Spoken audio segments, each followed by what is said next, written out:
A lot less snow than expected fell overnight across Wisconsin, but many cities, including Madison, are still under a snow emergency. We have team coverage with more snow on the way. And they don't call it the frozen tundra for nothing. The countdown to kickoff is on. Why Packers head coach Matt LaFleur says it'll take more than winning ugly to take that victory tonight. From the Channel3000.com Alert Center, this is News 3 Now this morning. Good morning. It is 6:30, and once again, you are waking up to some more snow on the ground, although it's a little less than anticipated. Meteorologist Chris Reese will be explaining the reasoning behind that in just a minute. But first, let's begin our team coverage of this winter storm with Christina Laurie. Hi, Christina. Hi, Keely. This morning I'm here on the west side, and all of Madison still under a snow emergency this morning, despite, as you mentioned, less snow than expected falling. County officials declared that snow emergency yesterday afternoon, and it'll last at least another 24 hours. It doesn't expire until 7 a.m. on Sunday. Now, this morning, as I mentioned, I'm here on the west side, but we have crews on both sides of town. This is a live look in downtown Madison, where our photojournalist Brandon is. As you can see, East Washington only partially plowed right now. Plows went out around midnight when the snow first started tapering off, but it can take up to 16 hours to completely clear Madison roads. A reminder, alternate side parking restrictions are being enforced throughout the entire city to allow crews to adequately clear residential streets. That means anyone who parks on the street here in Madison must move their cars and park on the odd number side of the street tonight into Monday morning. If you need to get anywhere this morning, please leave plenty of time. I actually took this road heading to work today. Last year, winter weather caused 18,000 crashes in Wisconsin. 45 people died during those. Now we want to continue our team coverage this morning, checking in with perhaps one of the only people I know who's disappointed by the amount of snow that fell. Hi, Chris. Hello, Christina. Yeah, there are several people out there who are disappointed by the lack of the snow. Of course, some people were pretty excited about it. Here's what actually went wrong there. We talked about the two different tracks all week long and how that northerly track was a lot more likely. Well, up until about 12 hours before the storm, it wobbled to the south and it took along with it most of the heavier chances for some snow. But still, the snow did fall from round one, and that is on the ground right now. And temperatures do begin to respond with that. We actually have cloud cover keeping us a little bit warmer, so we're at 17, but where there's less cloud cover, you have the colder temperatures. We're at 5 in Camp Douglas, 9 as you work your way in Wautoma, but winds stay out of the north and east at about 3 miles per hour. We're going to watch those clouds actually increase again as we head into today, because here's the next system that's starting to get its act together. That's going to be headed our direction as we go through the next couple of hours, bringing with it a chance for more accumulating snow tonight. Here in a few minutes, we're going to time out when this arrives and how much snow you may see. All right, Chris, winter is officially here. Yes, it is. All right, we are tracking closures for you because of those snow emergencies. Shepherd of the Hills Lutheran Church in New Glarus has canceled this morning's worship and Sunday school. First Lutheran Church in Stoughton is delaying Sunday services by 1 hour. Madison Schools has canceled all athletic programming and school events for today, and MSCR programming as well. Check out our website, channel3000.com, for a full list of the closures. And this weekend's snowy weather is a great reminder of why you should download our Channel 3000 Weather and Traffic app. You'll be the first to know when weather that will affect your day is headed your way with the most up-to-date and accurate weather conditions. You can get it for free in your app store. We are following some breaking news from overseas, where overnight anti-government protesters stormed the streets of Iran after the government admitted to mistakenly shooting down that Ukrainian jet on Wednesday, killing all 176 people on board. Thousands gathered outside the gates of Amir Kabir University near the former U.S. Embassy in the capital of Tehran. They're denouncing the plane crash, which the government blamed on human error and, quote, U.S. adventurism. President Trump tweeted his administration's support for the protesters Saturday. He wrote in part, quote, "To the brave, long-suffering people of Iran, I've stood with you since the beginning of my presidency. We are inspired by your courage." Trump's tweets were in both English and Farsi, a Western Iranian language. Canadian Prime Minister Justin Trudeau is taking a harder stance, though, against Iran after 63 Canadians were on board that fatal flight. Iran has admitted to is very serious. Shooting down a civilian aircraft is horrific. Iran must take full responsibility. The commander of Iran's Islamic Revolutionary Guard Corps says the Ukrainian Airlines plane was misidentified as a cruise missile and air defense operator. Back stateside, the Senate is expected to receive the articles of impeachment against President Trump this week after a 3-week-long standoff. In a letter to House Democrats on Friday, Speaker of the House Nancy Pelosi wrote, quote, "I have asked Judiciary Committee Chairman Jerry Nadler to be prepared to bring to the floor next week a resolution to appoint managers and transmit articles of impeachment to the Senate." House Republican Whip Steve Scalise said after the announcement that Pelosi is caving, but House Democrats expressed confidence in the Speaker's strategy. This is about protecting our Constitution. She's trying to accomplish a fair process. It's fully prepared for a Senate trial. Well, time right now is 6:36. The Packers and the Seahawks are no stranger to each other in the postseason. They've met 3 times, and while Green Bay has the 2-1 edge, the Packers haven't forgotten about that 2014 NFC Championship game in Seattle. But that was then, and this is now. The two teams have vastly different personnel. The Seahawks have become major road warriors, only losing 1 game on the road all season, while the Packers have made a season of what Aaron Rodgers has called winning ugly. Now, despite that, head coach Matt LaFleur says it's going to take more than winning ugly to win tonight. I just think putting 4 quarters of consistent football in all 3 phases, it certainly hasn't felt like we've accomplished that, although we've found a way, and that's what's a credit to those guys in that locker room is they find a way to come out on top. And it's never too early to get ready for the start of the Badgers 2020 football season. You'll want to mark this down in your calendars. The Badgers are set to open the season under the lights, hosting Indiana on Friday, September 4th. It's the 4th time in 10 years the Badgers will open with a night game at Camp Randall. The exact kickoff time hasn't been announced just yet. Another thing to put on your calendars, you can get your fill of varsity and by the bright shining light of the moon with tickets to UW's spring band concerts starting this week. Tickets go on sale at 8:30 tomorrow morning for the 46th annual season. This year marks the first for the band under their new director, Corey Pompey, after longtime leader Mike Leckrone retired last year. The concert starts mid-April. You can find more information on uwbadgers.com. More local news now. You'll get a chance to meet the 3 finalists for the Madison Metropolitan School District Superintendent position this week.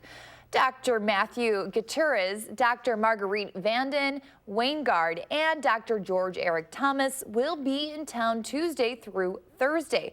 They'll be at East High for public sessions where you can meet them and ask questions. Another area school district will be looking for a new superintendent as well. Verona Superintendent Dean Gorell is retiring at the end of the next school year. He notified the Board of Education this past week. In a letter to parents, Dr. Gorell says serving the Verona community has been an honor and privilege. The board president sent out a note thanking Dr. Gorell for his 15 years of service and says they plan to pick a new superintendent by December. Well, time right now is 6:39 and it's a busy morning weather-wise with parts of our area still under a snow emergency. And there's even more snow on the way. Here's a live look outside the Capitol. Chris is tracking your first alert forecast right after the break.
So all of last week, one of the things we were telling you when it came to the forecast is that the track of the low mattered. We talked about the low taking more of a northerly track or more of a southerly track. And that low ended up panning towards the south, taking with it a lot of the heaviest snow as well. So for a good portion of yesterday, a lot of folks ended up dry and cloudy, though that second round of snow did clip the area. It was nowhere near what was anticipated.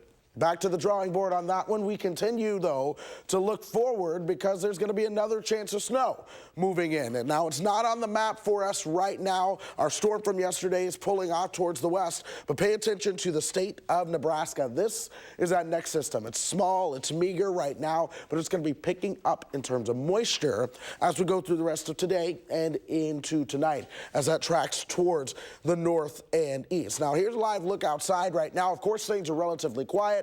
We are still seeing some cloud cover, mostly cloudy skies. That's keeping the temperature a little bit warmer at 17 right now. Those winds out of the north and east at 3 miles per hour. Now, here's where that cloud cover is less. Temperatures are cooler, 8 in the Dells, 5 in Camp Douglas. Black River Falls coming in at 3 degrees below zero this morning.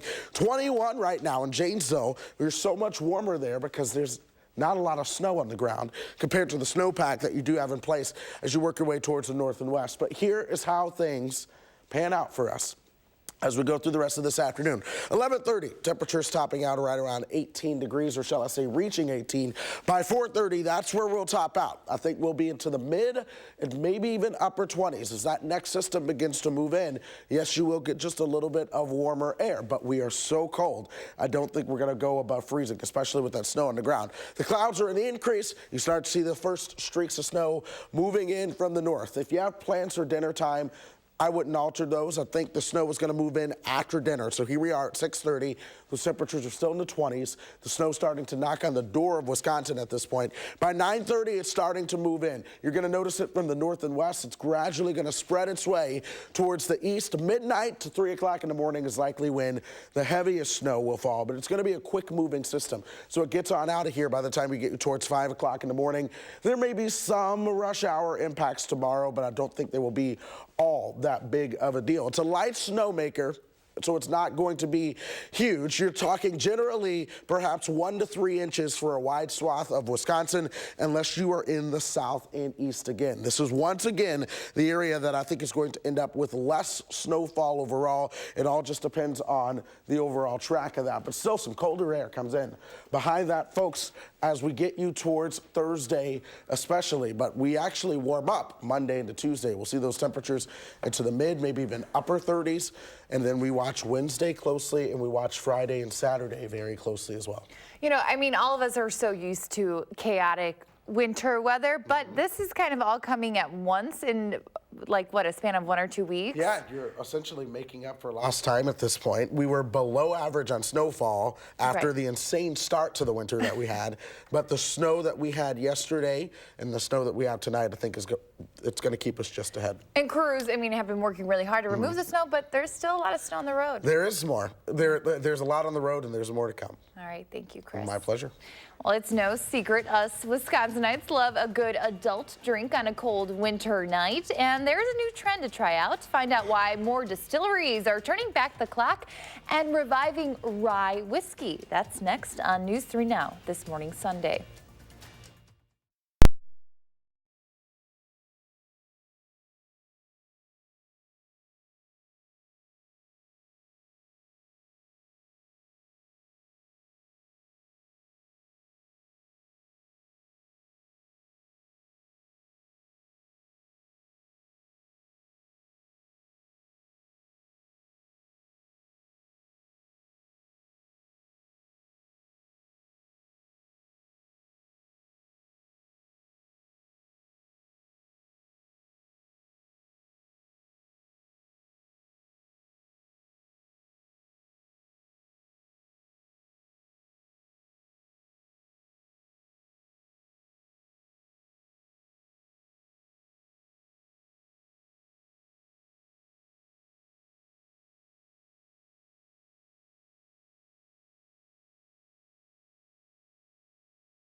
Well, we ended up with less snow than expected, but coming up at the top of the hour, we'll break down why we ended up with less snow than we expected. And we're going to watch this next system that's moving our direction with another chance for accumulating snow overnight. All right, Chris, thank you so much. It's no secret us Wisconsinites love a good adult beverage. And for many people, American whiskey means bourbon, a spirit made mostly from corn. But a growing number of consumers and connoisseurs are turning back the clock and reviving rye whiskey. It's a spicier drink that traces its roots to the earliest days of our country. Jeff Glore has the story. Rye whiskey, rye whiskey, rye whiskey, I cry. The original rise of rye coincides with the rise of America, a spirit born out of a rebellion against British rule. Back in the colonial days, rum ruled. Britain in the 1700s was fueled in part by the production and taxation of rum until the American Revolution. So, I mean, this building is so historic. I know, I love it. Ryan Chukta is the head blender at Kings County Distillery in Brooklyn. When it opened a decade ago, it became the first distillery to open in New York City since Prohibition. So from a bank to a booze factory. Yes. Once we had that separation from the British, all things British went out of fashion, rum being one of them. And this is when America really stamped itself with rye. Yes. Americans in those early days of the Republic drank a lot. An estimated 14,000 to 20,000 distilleries were operating in the United States. The average American consumed almost 2 bottles of spirits a week. Even our first president, George Washington, got in the game, at one point becoming the largest distiller of rye whiskey in the country. Rye was dominant for more than a century. It wasn't until Prohibition that distilling in the rye-rich Northeast dried up. American rye tends to be a little bit shorter, and it's got its own distinctive flavor and obviously aromatic characteristics as well. Alan Katz is the co-founder of the New York Distilling Company and an expert on American cocktail culture. World War I, post-World War I into Prohibition, rye whiskey started to fall out of favor, but really post-World War II, in a classic sense of marketing rules all, bourbon became the preferred spirit for a cultured set of people, and rye whiskey was perhaps thought of as a little bit more blue collar, and it wasn't the cocktail sensibility of the 19th century anymore. Rye continued to sit in the cellar of America's alcohol appetite for more than 5 decades. Clay Risen has written 2 books about whiskey. The third will be exclusively about rye. Historically speaking, this has been a pretty fast pickup of how quickly rye has returned. Absolutely. In the last 10 years, you've seen rye jump 1,098%. In 2009, revenue from rye in the U.S. totaled about $15 million. By 2018, that had risen to $205 million. So why is rye returning so strongly? The first thing is really the success of bartender culture in driving consumer taste. So early on, you saw a lot of bartenders going back to pre-Prohibition recipes, finding a lot of things that were rye-driven, and consumers jumped at it. So that was one thing. And then I think the other is that there's a lot of curiosity out there these days. People want to try different whiskeys. There's no brand loyalty, there's no style loyalty. So something like rye comes along, and people say, oh, that sounds great. I want to try something new. Immediately, you smell it. It just smells spicier and cleaner. At Kings County and New York Distilling, we sampled a number of different ryes. Let's give it a shot. All right, cheers. Cheers. Happy New Year. Happy New Year. And at different stages in the process. This is a glass thief, but it allows you to take samples pretty efficiently. That's good stuff right there. So this has been sitting in the barrel for how long? This has been sitting in the barrel for about 3.5 years. And now it's breakfast. It could be breakfast. This went into the barrel at 115 proof, and it's probably on just either side of that. It's pretty good. Very good.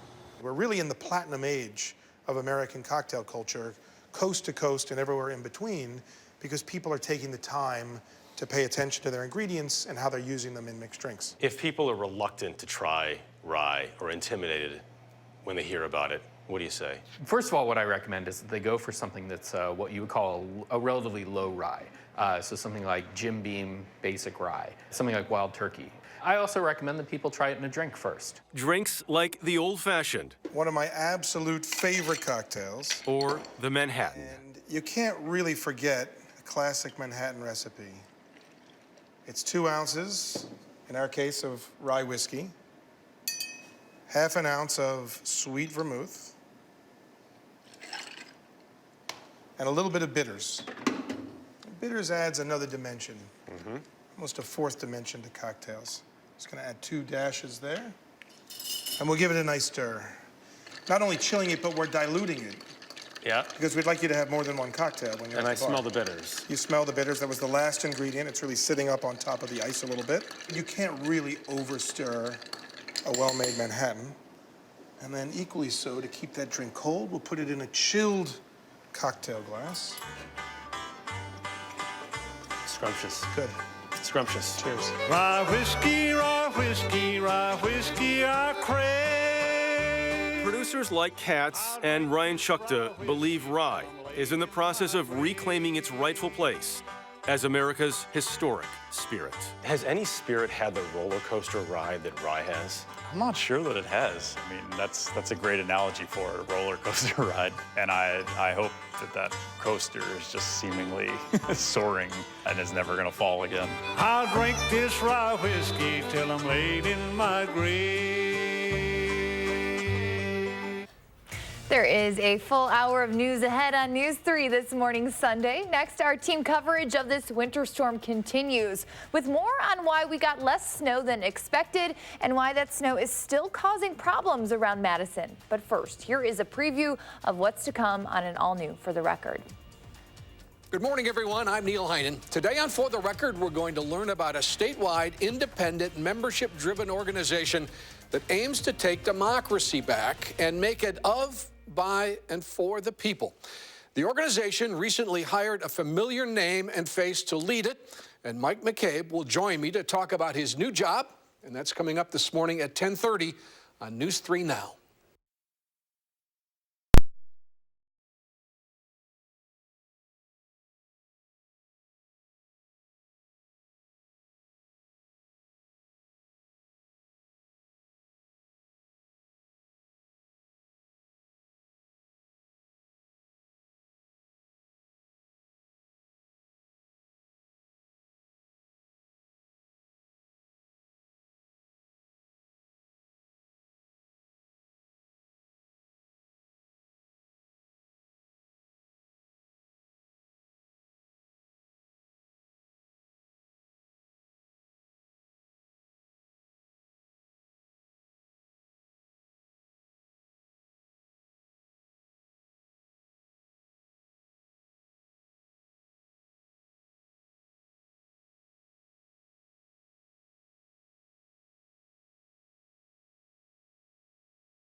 Welcome back. If you've ever felt burnout at work, you are not alone. How local businesses are working to make their work environments a more positive place right now on News 3 this morning.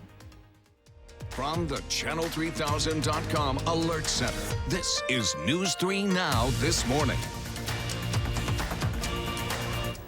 Good morning. Snow is the big story this Sunday morning, and we have some team coverage all morning long, sharing what's happening right now and what's to come. Chris is tracking more storms in the forecast, but first, let's check in with our Christina Laurie, who is live with the latest on how this weather could impact you.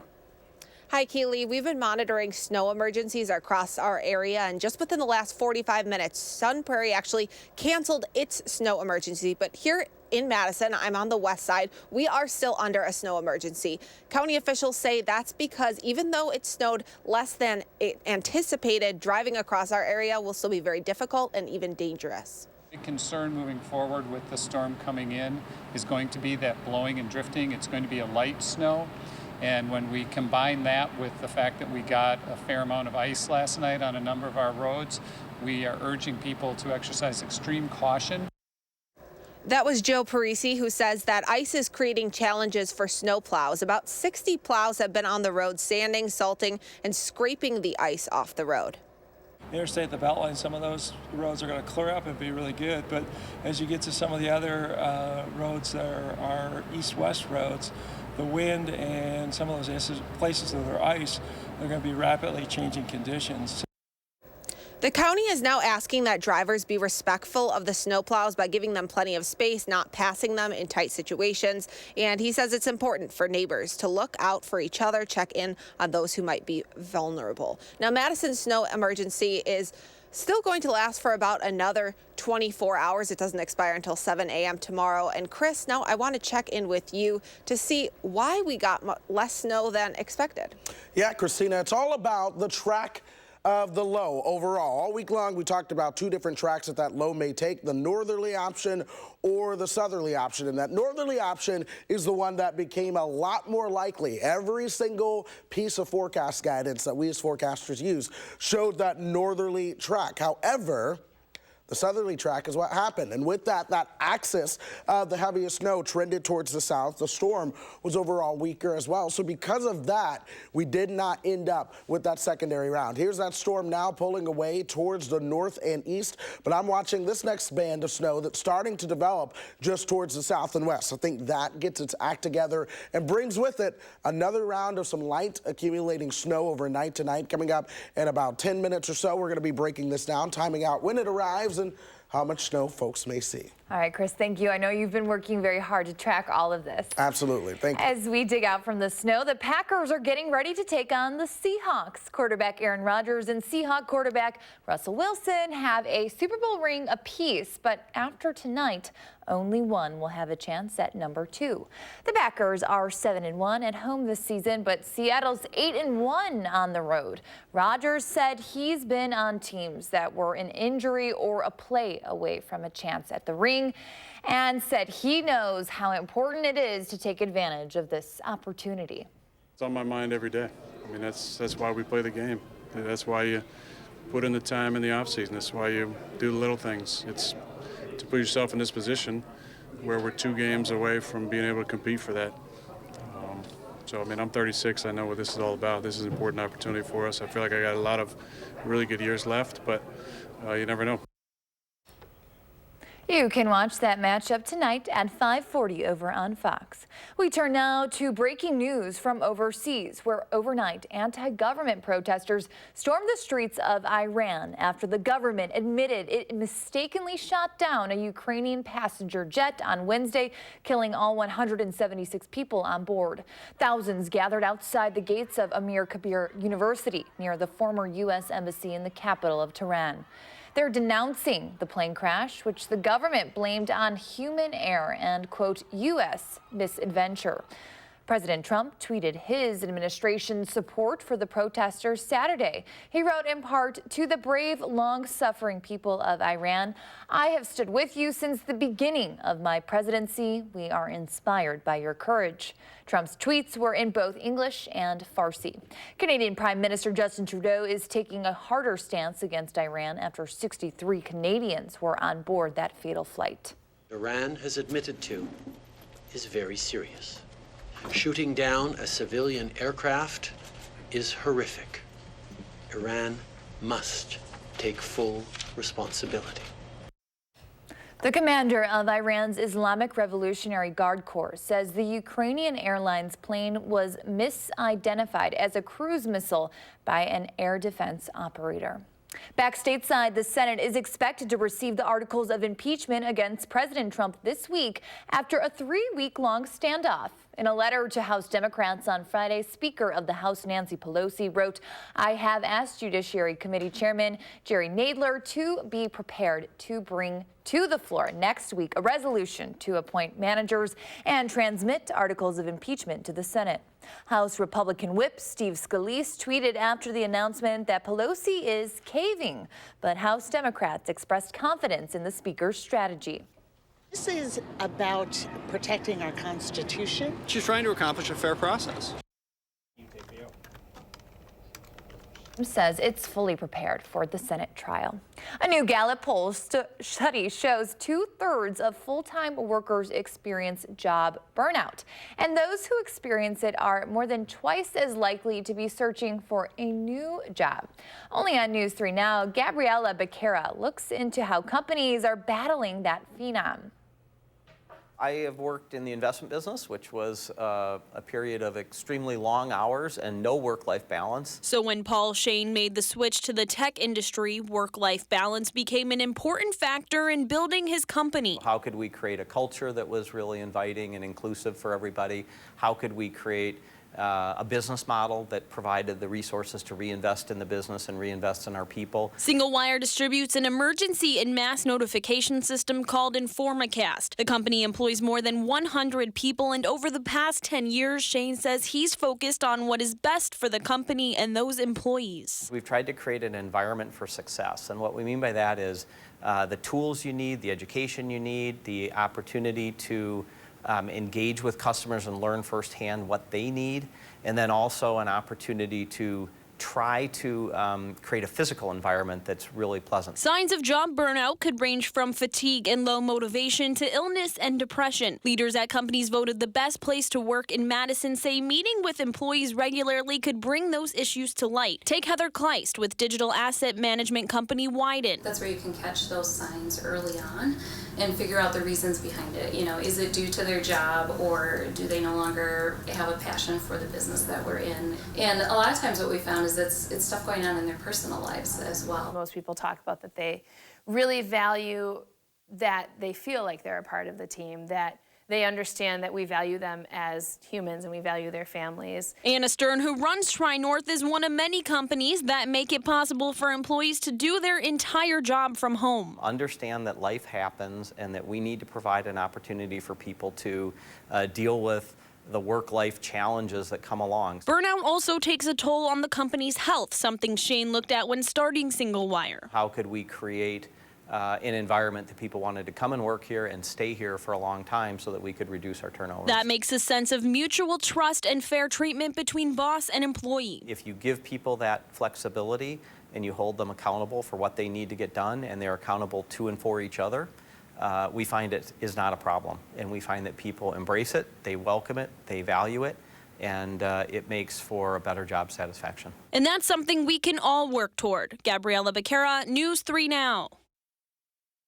More local news now. Schools in Baraboo and Sauk Prairie are gearing up to test some students and staff for tuberculosis this week. This comes after a person who had contact at the school had a positive test come back.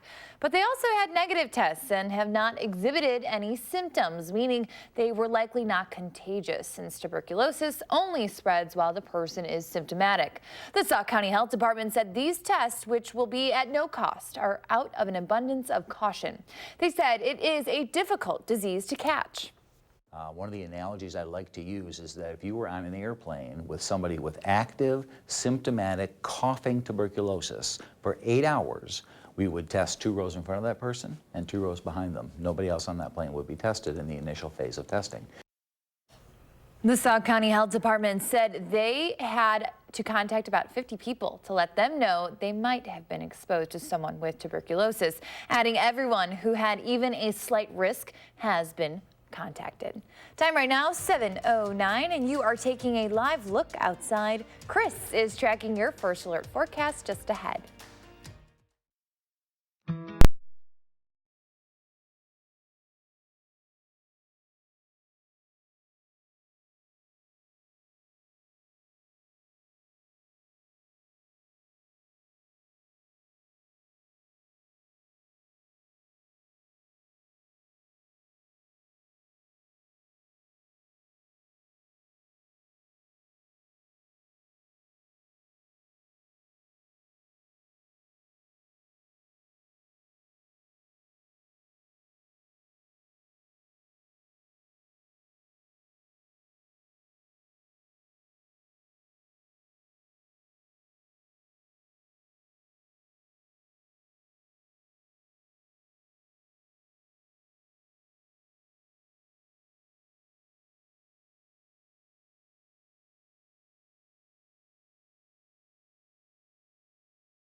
Well, that storm system that was on the maps over the weekend is now moving off towards the north and east. With that, attention actually begins to turn back towards the south and west for the next system. It's going to be moving our direction now. It's going to be a lot weaker. It's not going to be that big of a deal, but nonetheless, the snowflakes flying over parts of Nebraska and Iowa now will create more snow for us as we move into tonight. In the meantime, things are quiet. We've got a clean sweep out there. There are some clouds in some places. The skies are clear. Our temperature right at 16 degrees with the calm wind. So the wind chill is not much of a factor. The actual air temperature outside is exactly what it feels like. 21 in Janesville right now. That's where there's not as much of a snowpack, but where there is snow on the ground, a lot of those temperatures are into the single digits. 7 in the Dells, 4 in Camp Douglas. We have snow on the ground here in Madison as well, but the lack of clear skies allowed us to stay just a little bit warmer. Temperatures as we go through the rest of the day are going to stay on a cooler note. We're only going to warm up into the mid-20s. By 11:30, that temperature might warm up a degree or two towards 18. Here we are at 4:30 this afternoon. This is the warmest part of the day. Temperatures are into the mid and upper 20s, but that cloud cover is on the increase as that next system begins to move in. Now, if you have plans for dinner, I don't think it's going to be a big deal. Don't cancel those. Go out to dinner. Go out and do your thing. But here we are at 6:30, and you start to see the first signs of snow moving in from the west. By about 9:30, 10 o'clock, that's when I think we start to get some snow in here, and that heaviest snow is going to be between 9 o'clock and about 3 o'clock in the morning or so. That pulls out of here quickly, though. By about 5 o'clock, we start to open the door of that Monday morning rush hour. I think the snow's out of here, so that should not be a big deal, but there's still going to be at least some snow-covered roads. Now, here's Future Track showing you that snow potential. I think most of that is going to be from about Madison and points towards the north and west. As you work your way towards the south and east, once again, those could be the areas that end up with less in the way of snowfall. In fact, my forecast for places like Janesville up towards Milwaukee is a trace to an inch. We'll see how the models trend as we go through the rest of the day. But for Madison and points towards the north and west, I'm thinking 1 to 3 inches. And in general, those highest totals will be in the northwestern parts of the forecast area. Those lowest totals will be down towards the south and east. But folks, we are going to stay active as we go through the week ahead. We'll get another little warm up Monday and Tuesday ahead of a bigger push of colder air. When you have warm ups ahead of a push of colder air, you tend to get some storm systems until that cold overwhelms the eastern part of the country, likely towards the end of the next 10 days. But here's how things shape up. A chance for rain on Tuesday, oddly enough. That goes back over to some snow by Wednesday, and some accumulation will be possible. I'm also keeping a very close eye on Friday and Saturday. That's going to be I think that's the next focus of the forecast. Right, we have been so fixated on the snow. The new focus looks like it could be those colder temperatures. It could be the colder temperatures on Thursday. It's going to be snow, rain and more snow, colder, and then perhaps another bigger storm system. All right, stay inside, I think, is the general advice. Yeah, and stay tuned to the weather this week for sure. Thank you, Chris. Well, we have been asking you to share your morning with us and check out this gorgeous photo sent in from Susan in Jefferson, a beautiful winter sunrise. Thank you for sharing, Susan. And what does your morning look like? You can take a picture and post it on the Channel 3000 Facebook page or on Twitter using the hashtag MyNews3Morning. We will share our favorites right here on the show. Queen Elizabeth is planning to meet with her son Prince Charles and grandsons William and Harry tomorrow. They will reportedly discuss how to deal with Harry and wife Meghan's split from the royal family. The Duke and Duchess of Sussex announced plans to walk away from their royal duties last week. The Queen has reportedly been holding crisis talks with family and called in senior government officials to assist. Britain's tabloid press and The Nation are in shock. Some royal insiders say racism may have played a role in this decision. Many people of colour in Britain are saying, we know exactly why she's leaving. We have seen the racism towards her play out in real time. And one of the incredible ironies of this situation is the very commentators in the media that have busied themselves hurling racist abuse at Meghan Markle for month after month are now the ones professing to be the most shocked that she's reacted. Meghan is already out of the country. She is back in Canada with son Archie while Harry meets with his family. Well, understanding medications can be difficult and confusing, but it does not have to be. This morning, we are talking to a pharmacist and an organizer at Gilda's Club who are working to debunk prescription misconceptions and help you manage side effects. That's all just ahead.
We're going to be watching the forecast as we go through the next 10 days. There are going to be not one, not two, but perhaps 3 or more chances for some snow. We're going to see one of those chances for some snow tonight into earlier on Monday. Chance 2 comes Tuesday into Wednesday, and then another chance Thursday night into Friday, and then we're watching Friday into Saturday as well. A little bit of a roller coaster ride as we go with temperatures as well. 20s today, near 40 by Tuesday, teens on Thursday, then leveling out into the low 20s in the days ahead. We're going to break down more of those snow chances in a few minutes. All right, thank you, Chris. Understanding medications can be difficult and confusing, but a free community event is working to help you better understand what you are taking and manage any side effects. Jenny Piccolo from UW Health and Kirsten Norsleen from Gilda's Club Madison are here to help explain what this panel is. I'll start with you, Kirsten. We want to explain what Gilda's Club is really quick. Sure. Gilda's Club is a community resource for anyone dealing with any cancer. We provide support, education, healthy living activities, things like art classes and mindfulness classes. That's great. Yeah. And Jenny, you are here as the pharmacist, and we are talking today and then talking more on that panel about what people need to know in terms of their medication. So what would you want any consumer, anyone watching this to know? Yeah, I think people don't realize that in all areas of our cancer care at UW, there are pharmacists kind of behind the scenes, so certainly like in the clinics, in the inpatient floors, et cetera.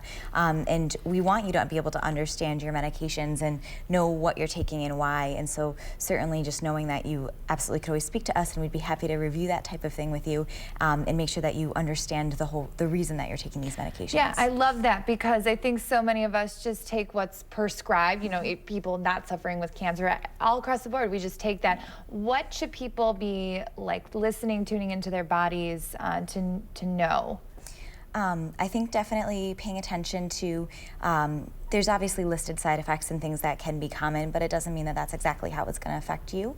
And so if there's something that feels off for you or something that doesn't feel right or that you're concerned about, please bring it up to our attention, because we certainly don't want to ignore something that could be a side effect for you that might not be normal for the general population. Why was it important for you and Gilda's Club to host a panel like this? Well, we partner a lot with UW, and Jenny's been on she's been doing some work with us for a couple of years now, and I think that people really often will suffer through side effects without realizing that there's something that they can do about them. They can be mitigated somehow and managed better. And so we really believe in patients being active in their care, and having this fabulous panel of, I think, six pharmacists going to be there, gives people an opportunity to ask questions that maybe they're like, you know, I don't know if this is an issue or not. But, you know, anybody learning about, you know, oh my gosh, the process of getting a cancer diagnosis and going into treatment can be pretty overwhelming, and information helps take that steep trajectory off the learning curve a little bit. Yeah, and you are a resource. You know, we always say talk to your doctor, but you can talk to your pharmacist as well. Absolutely, and sometimes our schedules have a little bit more flexibility than the physicians to allow for a little extra time to help make sure that you understand what you're taking. And really quick, I mean, I know this isn't maybe necessarily feeding it with cancer treatments or things like that, but we have seen the opioid crisis and how that's impacted families across the country. What do you have to say about that? Well, I think that opioids are you know, I am not a medical person, but I think that opioids do have their place, and particularly in cancer care, they can be really important to help people get through things, and people don't have to suffer. But I really think that we also need to be very careful about all drugs and making sure that they're being taken appropriately. Yeah. I think opiates are a good example of understanding how to appropriately use your medications to avoid side effects and harm, and also what safety measures you should be taking in the home to make sure that other people, children, pets don't get into your medications, and those are all things that we're happy to go through. Yes, and you can get even more information. Thank you too for coming here. As a reminder, Ask a Pharmacist panel is at 6 o'clock on January 30th. That's over at Gilda's Club Madison. Well, a reminder, there is still a half hour of news ahead on News 3 this morning, Sunday. Next, we're running through our team's winter storm coverage coverage with how the ongoing snow emergencies will impact your drive through and around Madison today and into the work week. And we are taking a trip over to Wanakee to visit the newly renovated Octopi Tap Room, which just underwent a $1 million worth renovation. We'll head inside their brand new kitchen right after this.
From the Channel3000.com Alert Center, this is News 3 Now This Morning.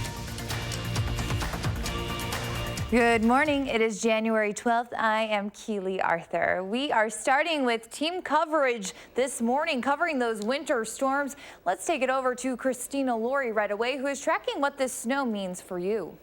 Hi, Keely. We are following the snow emergency that is happening right now here in Madison. It's expected to last about another 24 hours, not expiring until 7 o'clock tomorrow morning. So it will impact you heading into your work week. This morning, we are also monitoring conditions across our area, and we are just now receiving reports of a traffic pull down at the intersection of Whitney Way and the Beltline. We have a crew on the way to check that out. But we also have a crew in downtown Madison where you're looking at right now, East Washington. So we want to take a look at what conditions are looking like there. As you can see, East Washington now only partially plowed. It can take up to 16 hours to completely clear Madison roads. A reminder that alternate side parking restrictions are being enforced throughout the entire city to allow crews to clear residential streets. That means anyone who parks on the street here in Madison must move their cars and park to the odd number side of the street tonight into Monday morning. If you need to get anywhere this morning, please leave plenty of time. I myself took this road to work this morning, and it is very icy out there. Last year, winter weather caused 18,000 crashes here in Wisconsin. 45 people died during those. Now, we want to continue our team coverage this morning with meteorologist Chris Reese, who is tracking what you can expect heading into your work week. Hi, Chris. We are, of course, tracking part of what went wrong with the system yesterday. As a meteorologist, I mean, you take it personally when your forecast doesn't pan out. But one of the things that happened, this northerly track that we expected ended up not so much being the case. The storm ended up being a lot weaker. When you have a weaker storm, it's able to get bullied around by high pressure towards the north a little bit more. That pushed the storm track to the south, taking with it a lot of the heavier snowfall totals. Now, that's moving away from us right now. You can see it impacting parts of southeastern Canada and New England, but you see this little band of snow starting to develop over parts of Nebraska. We're going to be watching that as we move into tonight. I think it's going to get a little bit more moisture and a little bit more expansive in coverage as we move through about, say, the next 12 hours or so, and that's going to be working its way into parts of Minnesota, Iowa, and Wisconsin, bringing with it a round of accumulating snow. We'll be ironing out the details here in about 10 minutes. All right, while our area is still under a snow emergency for many in our community, and Chris Reese, the snow is pretty exciting. There is enough snow on the ground for families to take their tubes and have fun on hills around Madison now. A group of neighbors were doing just that outside of Wingra yesterday. Because you get to be outside and play in the snow with your friends. 2-year-old and 4-year-old both like to go all by themselves, so it's more chasing them and making sure they don't hit the fence down there. If you're looking for a bigger hill to go tubing down, Tyrrell Basin is officially open for the season. You are probably familiar with our segment of Tastemaker, and Andrea Bailing from Madison Magazine features a new restaurant every month. Now it has a new name, In the Kitchen, but the same mission. This month, Andrea heads over to Wanakee to check out octopi. And you've created a couple dishes for us here. Can you tell me what we have? We've got our house burger, our chicken wings, and pork belly tacos. All it seems very straightforward dishes, but you have your touches on all of these. Can you tell me a little bit about each? Yeah, sure. With the burger, we start with a 1/4 pound smash patty, seasoned with just salt and pepper. The beef comes in fresh each week, and then we top it with smoked onions that we smoke with applewood for about 30 minutes, slice them up, and then caramelize them on the flat top. And who doesn't love a smash burger? I don't know. Awesome. And then American cheese, iceberg lettuce, local bun, and house-made pickles. From Batch, right? Your Batch bun? Bakehouse on Williamson Street. Ah, cool. And that's what you guys have, giant pretzels here too, right? Yeah, we also use them for our giant pretzels. Ah, cool. And these chicken wings, tell me about these. The chicken wings, again, who doesn't love chicken wings, especially paired with delicious beer. The chicken wings we braise for about 2 hours, and then with a little bit of ginger, garlic, soy sauce, oyster sauce, and then let them rest overnight to soak in all those juices. And then we throw them a little rice flour, deep fry them, and then toss them in a chili peanut sauce. Yum. Yeah, and when I first came here, when you guys first opened the kitchen, I had these on your spare ribs. Yep. So good. Thank you. One of my favorite things, so I'm definitely, these are a favorite of mine. You used to have a truck, a food truck outside, so this is one of those carryover dishes? Yeah, this one is braised pork belly with, again, ginger, soy sauce, lemongrass, portioned and deep fried, so the outside gets a little crispy, but the inside stays nice and creamy and gooey. Yum. It's topped with some chili garlic mayo, lime juice, fish sauce, roasted garlic and chilies, pickled red onions, and a little bit of micro radish from Vitruvian Farms and McFarland. Beer pairing, is that a part of creating the menu too? With the beer, it changes quite often. People can definitely drink out here in Wanakee. And, can they? It rotates often. Yeah. So we've kind of chosen dishes that could potentially be paired with a hoppy beer or a stout. For example, our sweet stouts work really well as a dessert after having some spicy wings or a savory cheeseburger. Yeah. With a dish like our tacos, with the fattiness of the pork belly, the sours that we do out here really help cut back that, but also enhances the food while enhancing the flavor of the beer. Nice. Yeah. But well, congrats on helping with this new open, and you guys have been packed in here. Yeah, it's been great. Yeah. Very We're cool. excited for what's to come, So. Awesome. Well, thanks for having us. Of course. Have to try these. Yeah. Dig in. Thank you. Looks pretty good. You do not have to blow your New Year's resolution with a big Packers party tonight or any of those chicken wings.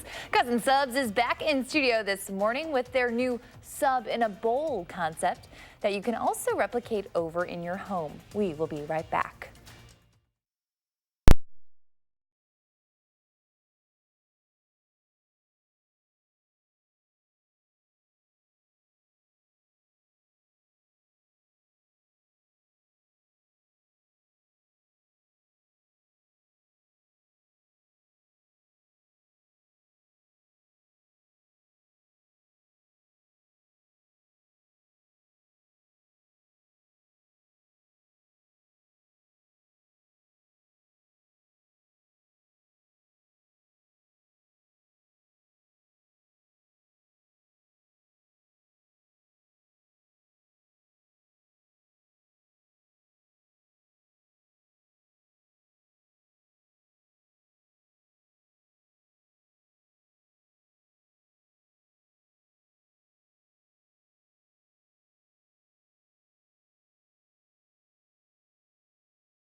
Well, one round of snow moved out. We are now focused on that next round of snow getting ready to move in. Now, right now, it's just a light streak that you see over parts of Nebraska and Iowa. But as we go through tonight, that begins to overspread parts of the upper Midwest, bringing with it some accumulating snow as well. We're going to talk how much and when that arrives in about 5 to 10 minutes. All right, Chris, thank you. With the Packers' path to the Super Bowl continuing tonight, you might be planning your own watch party and what you'll eat during the game. And subs are always a really good option, but you don't have to ruin your New Year's resolution to enjoy one. And the folks from Cousin Subs are back in studio to explain. So we have had you on a number of times. Yeah. And you've been teasing ahead to this. Cousin Subs kind of newly unveiled this sub in a bowl concept. Yeah, absolutely. Something we just added to our menu as a way to, we've we've heard lots of comments from guests over the years about a bread-free option, or something that where they can get all the toppings that they love and the taste that they love and the Cousins products that they love, but without the bread.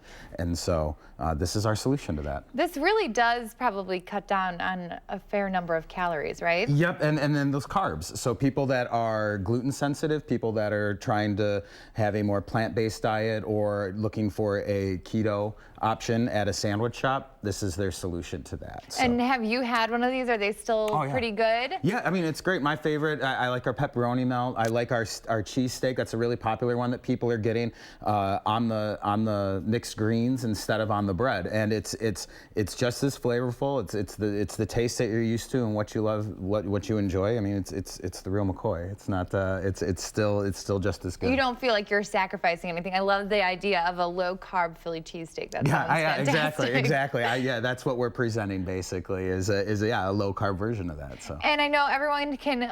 There's a number of Cousin Subs locations for people to go to, and this is something that if you're busy or you have kids to take care of, you can make this at your home, right? Yeah, absolutely. I mean, we have our catering option with our catering salads and our party salads for those Packer parties. But if you are looking for something at home and a quick, easy way to do it, I think it's the simplest way to do it. If you're planning on having sandwiches anyway, you just substitute that bread for field greens, for lettuce, romaine, whatever your choice may be, and that's a really quick, easy way to make your diet a little bit healthier. And I know you do offer a number of catering options. Are there packages now where people can have kind of the subs for people who want the subs and then the salads for people who want that? Yeah, absolutely. We have our big party boxes that have 12 or 20 pieces of our subs on bread as the classic standard way. But then we also do have our party salads that will serve 4 to 5 people if they just want that salad and they still want that. If they want to have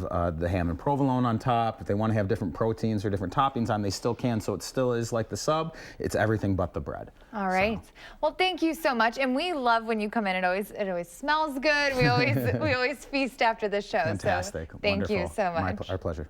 Well, you are about to take a live look over the Capitol. Chris is backtracking maybe some more snow. News 3 Now This Morning continues. But before we let you go, we want to take a look at who is turning 3 today. Happy birthday to Luella and all the others celebrating. We'll be right back.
Now, yesterday's snow ended up being a lot less than what we expected. And one of the things we talked about pretty much all week long leading up to yesterday was the fact that there would be two tracks. You had a northerly track or a southerly track, and that northerly track did actually appear a lot more likely, but still the storm ended up being a little bit weaker. It took that southerly track, and along with it, it took that heaviest band of snow with it as well. So our secondary round of snow was not all that much at all. But if you want snow, well, there's another chance for some tonight, especially for Madison and points towards the north. Here's what we're watching right now. It is this little light streak of snow that you see over parts of Nebraska and Iowa. That's going to continue to pull in some moisture. It's going to continue to increase in coverage and intensity and then move our direction as we go through the next 12 hours or so. In the meantime, we are going to be staying dry. I actually even think we're going to see just a little bit of some sunshine out there. Partly cloudy skies right now. That temperature at 16. We had a lot of cloud cover overnight,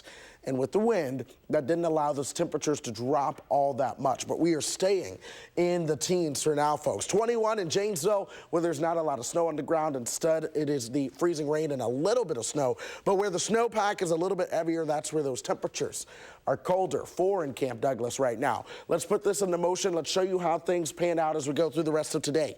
18 by the time we're knocking on the door of lunchtime. 25 moving into the peak heating of the day. Now, this is when we begin to see some of that cloud cover starting to move on in, and then that'll take us into dinner time as well. So if you're waiting for this next round of snow, you're concerned about going out towards dinner, don't be. Go ahead and do it. I think you're going to be just fine. But the snow will begin to increase from the west. We take this all the way into 9:30. This is when I do start to think we see some snow starting to break out, especially in the north and west by midnight. All of us are getting in on the snow. Folks, between midnight and about 3 a.m., that's when I think we will see some of that heaviest snow coming on through. And then by 5 a.m., a lot of it starts to pull on out of here. So I do think there might be some minor impacts to rush hour, especially on the side roads. There will be time for the main roads to be cleared before folks begin to head on out. But Future Track Snow shows you that the heaviest chance for some snow is going to be from Madison towards the north and west. Further towards the south and east, those snow totals will be lesser. That's where I have you from a trace to 1 inch, 1 to 3 inches from Madison and points towards the north and west. And again, this is one of those situations where I think the further north and west you are, the higher your snow totals will be. The further south and east you are, the lower your snow totals will be. But that's not the only one. We have another shot at seeing some snow Tuesday night into Wednesday. That could bring some accumulation as well. Then we're watching Friday into Saturday for perhaps a bigger storm system that once again has every type of precipitation on the table. Freezing rain, sleet, and snow. And we have an entire week to track that one and give you all the trends. But the reality is for weather folks, this week is busy. We went through yesterday and we have no time to pause. We have to keep going because we're going to continue to keep everyone up to date. We got kind of like a month-long reprieve, and then now it's all in about a week or two span. We're getting everything. And that is why we do what we do. We're along for the ride. I know you like this. Yep. All right. Thank you, Chris. My pleasure. Well, we are tracking closures for you as well due to these snow emergencies. Shepherd of Hills Lutheran Church in New Glarus has canceled all this morning's worship. First Lutheran Church in Stoughton is delaying Sunday services by about an hour. Madison schools canceled all athletic programming and school events for today and MSCR programming as well. You can check out our website for a full list. Well, there's more news ahead all day long here on News 3 Now. And then tomorrow morning, the flu is on the rise here in Wisconsin, and we're going to talk to an expert to find out the best ways to keep you and your family flu-free. But first, it isn't the wealthiest donors getting attention at this Ivy League school. Why Princeton University is choosing to spotlight often overlooked employees. That story that will make you smile right after the break.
The halls of many colleges and universities display paintings of school presidents and big money donors and famous alumni. But a Princeton University program is spotlighting campus workers. Adriana Diaz reports from her alma mater. Okay, the first 2 orders are up. At Princeton University, the most popular man on campus Here you go, sir. may be Howard Sutphin, All right, have a good one. who's worked in dining 22 years. Can I have a 2-egg omelet with everything? Everybody knows Howard. It's true. He's awesome. I remember that. That's because he's a staple at Princeton games. Yeah, every game or every sport I go to, it's like bumblebees. They come right to me, and I love it. I love it. How many times have you come here to look at this? I don't want to say. But now he's off the sidelines and center stage in portraits of campus workers. And I believe they should be seen in this way. By visiting art fellow Mario Moore. These people are some of the most important people on campuses that deserve to be seen and seen on the walls in the same way as these figures historically have been seen at institutions. So now graduate James Madison and Princeton presidents are joined by Guy Packwood, a Princeton security guard, Garfield Brown, a groundskeeper, and Sutphin, Kenesha Long, and Valeria Sykes from dining. The majority of the people that you see in dining and facilities are African Americans. For me as a student, these are the people that I connected with. When they need some advice or a motherly figure, a nice hug, they'll come and look for either me or Howard to talk them to death. I figure they're away from home and they need love. Hey, how you doing? And I tell them, when you're in the dining area, just relax, eat your food. Bye, Howard. But soon the minute you leave here, jump back into that book. You're creating a legacy for people who are so often in the background. For sure, and I think it was really important for it to be at Princeton because of the history of Princeton. That history includes slaves who worked at the president's house for decades, and Woodrow Wilson, who blocked black student enrollment as Princeton's president and oversaw segregationist policies as U.S. president. These portraits are working to create a new legacy. And I was wondering how I can be here after I retire, but that's going to be here after I retire because the school has purchased it. What does that mean to you? Love. That's love. For all the years I gave love, I got it back in that. That's great. Love that will now live on. Adriana Diaz, CBS News, Princeton, New Jersey. Very nice, and also very nice. Chris, it's your birthday eve. Devin is coming out with some cake and a balloon. Yay! Happy birthday! Why, thank you very much. Your birthday is tomorrow. We have sweets for you. I know you like apple pie. I looked for it, and all I could find was this sprinkles cake. Okay, and that's we always fine. wear blue, so I thought it matched. Yeah, and then this is a cake I brought in. My youth group kids had a surprise party for me yesterday, and I laughed because I had a hint because one of the twins texted me and he was like, hey, I think my other twin is making you a cake. What's your favorite? And I was like, I'm not sure if you're supposed to tell me that, but I like strawberry. So this is what they went with. So I feel very loved. I'm happy here in Wisconsin. Let's give you one final check of the forecast before we round things out and celebrate the Big 2-5 Keeley. We're going to see a chance for some snow moving in tonight and into tomorrow. That could bring about 1 to 3 inches in Madison and points towards the north. More chances for snow throughout the week. All right, thank you so much for watching, and happy early birthday to Chris Reese. This will be your best year yet.